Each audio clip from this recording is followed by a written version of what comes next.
का मैं इंट्रोडक्शन कर देता हूँ। Sir mister Thrin Dorje, apex body के को chairman. Sir mister Ashraf Ali, Anjuman Imamia के प्रेसिडेंट और एपेक्स बॉडी के सीनियर लीडर। और उसके साथ सर मिस्टर रमज़ान, अंजुमन मोइनुल इस्लाम के वाइस प्रेसिडेंट और एपेक्स बॉडी के मेंबर। और उसके साथ sir mister Sonam Parvez, Christian community के प्रेसिडेंट और एपेक्स बॉडी के मेंबर।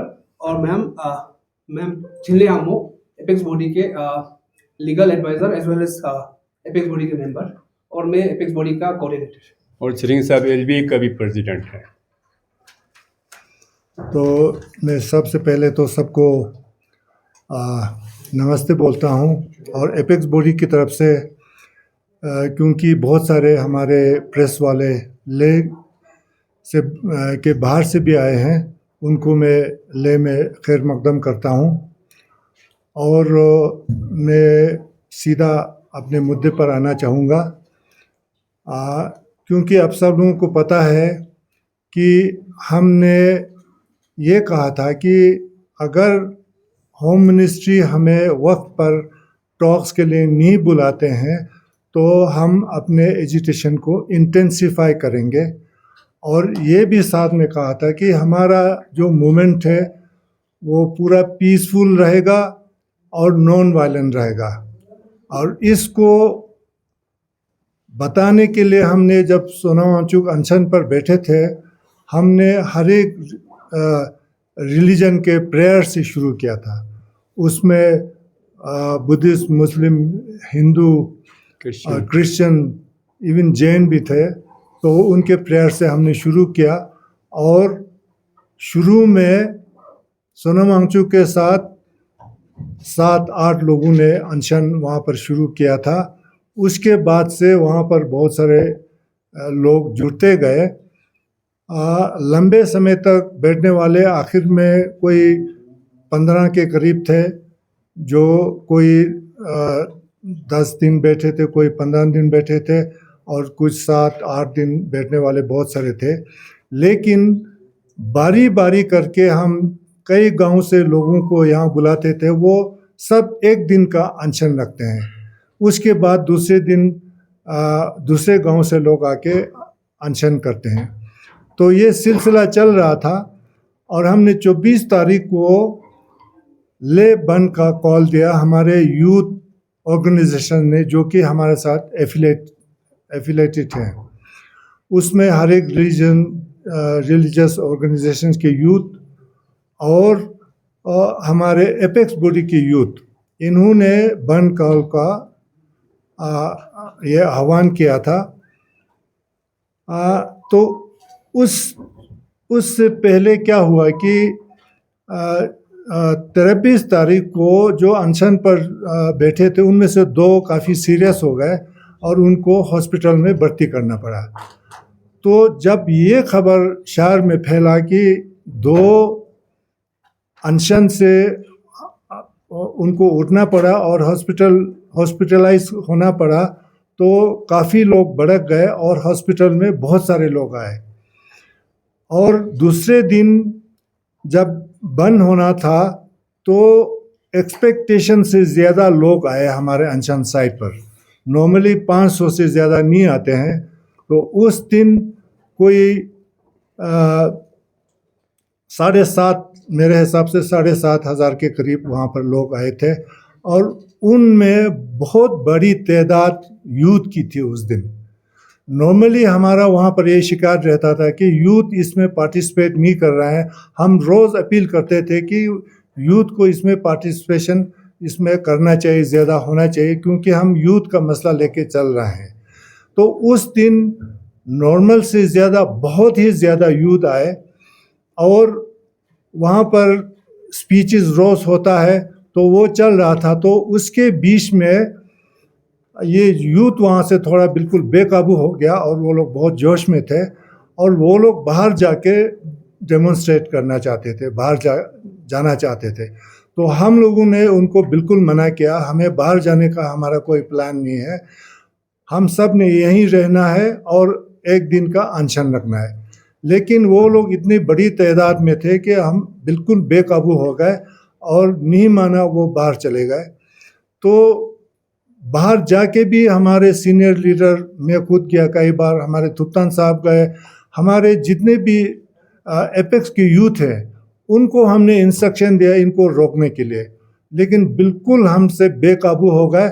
और शुरू में उन्होंने हमारे LASDC के काउंसिल सेक्रेटरीट पर पथराव करना शुरू किया, वहाँ काफ़ी पुलिस के साथ झड़प हुई। उसके बाद ये लोग फिर BJP का यहाँ ले का ऑफिस जो है ज़्यादा दूर नहीं है, वहाँ जाके उन्होंने वहाँ तोड़फोड़ करना शुरू किया। और वहाँ भी हम जाके उनको मनवाने की कोशिश की कि बिल्कुल ऐसा नहीं करना है बोल के, लेकिन ये बिल्कुल माने नहीं। इन द मीन टाइम क्या हुआ कि फिर अंधाधुंध पुलिस की तरफ से गोली चलना शुरू हुआ है। कोई प्रियर वार्निंग नहीं था, या पहले आंसू गैस या कोई वाटर कैनन या इस टाइप का कुछ नहीं था, सीधा गोली चलाया।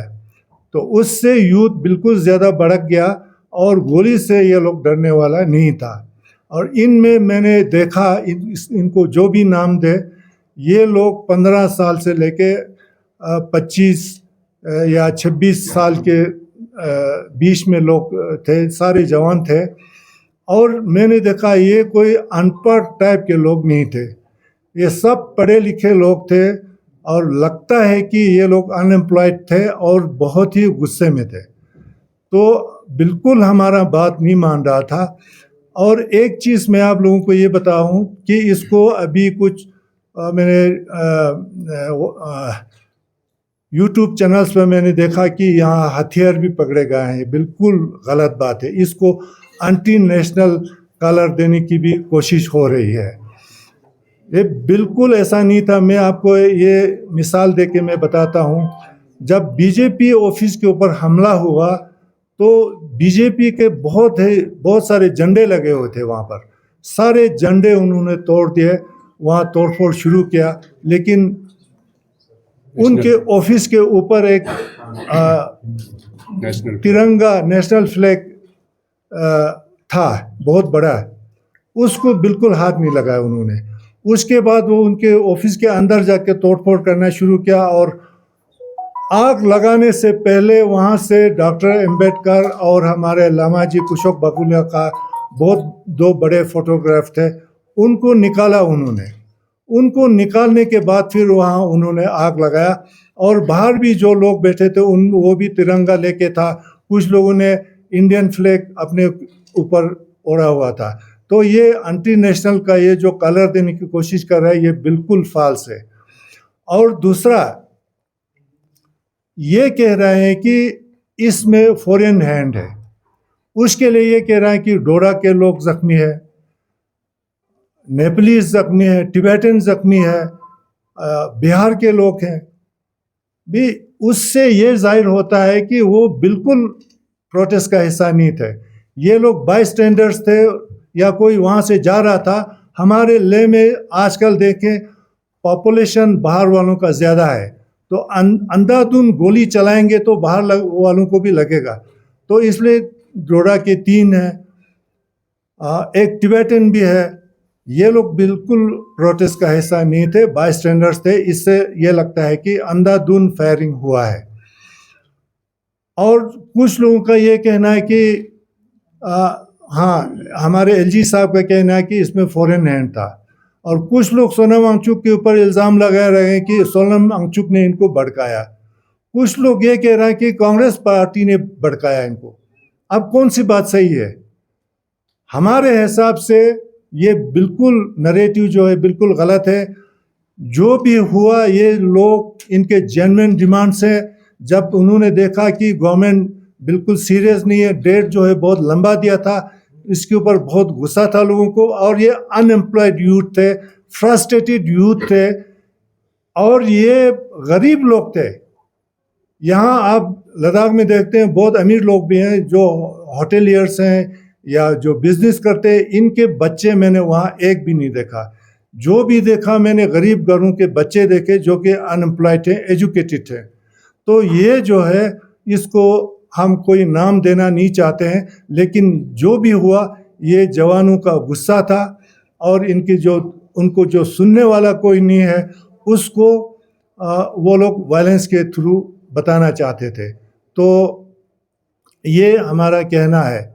और उसके बाद क्या हुआ कि जब वहाँ वायलेंस हुआ तो वहाँ से सीआरपी का वो वैन जला था, उसके बाद तो उनको कुछ करने का था नहीं, तो लोग वहाँ से भाग गए वो लोग।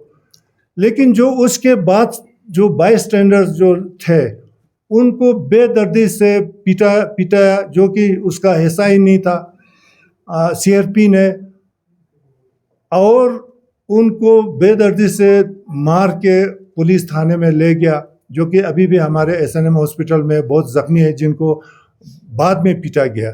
और जो गोली, सारे जख्मी जो है वो गोली लगने से हुआ है, ब्लड इंजरीज हैं और पिलेट गन्स इंजरीज है। यही दो इंजरीज हैं, ना पत्थर से इक्का दुक्का है, वो पता नहीं किसने कहाँ से आया वो कह नहीं सकते हैं, लेकिन सारे 95% जो है इंजरीज हैं वो बुलेट इंजरीज हैं और पिलेट गन के इंजरीज हैं, जो कि डॉक्टर्स ने कंफर्म किया।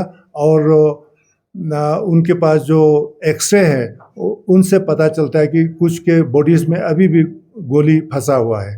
तो ये जो है बिल्कुल एक्सेसिव फोर्स यूज़ किया यहाँ सीआरपी ने, और पता नहीं क्या साबित करना चाहते थे कि सीआरपी यहाँ ला के काफ़ी दिन हुए।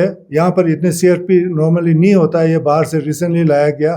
तो हमारे मूवमेंट को दबाने का मुझे लगता है इनका पहले से प्लान था, और हमारे जवानों को शायद उस दिन जब सीआरपी बहुत ज़्यादा बाहर थे तो उससे हमारे यूथ भड़क गए। तो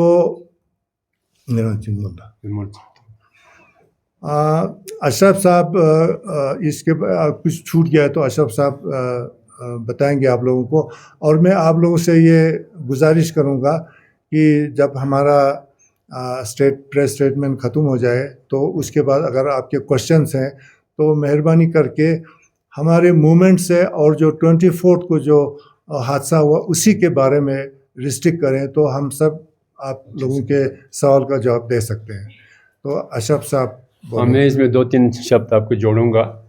ये देखिए 24 तारीख को जो घटना घटी, जो बहुत ही अनफॉर्चुनेट था, जो बिल्कुल ही नहीं होना चाहिए था, लेकिन उसमें एक ऐसा चीज़ था कि हाँ, हमारे जवानों की तरफ से थोड़ा सा कोलेटरल डैमेज हुआ था, कुछ बिल्डिंग को, कुछ गाड़ियों को हुआ था, लेकिन हम एक्सपेक्ट नहीं करते थे कि इतनी सी अगर नुकसान होने पर लोगों की जान तक चली जाए। लेकिन हमें ये हैरानी है कि इतना क्या सिचुएशन ख़राब हो गया था जिसकी वजह से इनडिस्क्रिमिनेट फायरिंग करना पड़ा। इंजरीज अगर आप देखेंगे मल्टीपल इंजरीज है, सारे बुलेट्स के इंजरीज है, ये साबित कर देता है कि वहाँ पे इनडिस्क्रिमिनेट फायरिंग हुआ। तो ये हमें परेशानी करता है कि आखिर सरकार इतने से लोगों को संभालने में नाकाम है तो किस तरह से हमारे यूटी को संभालेंगे।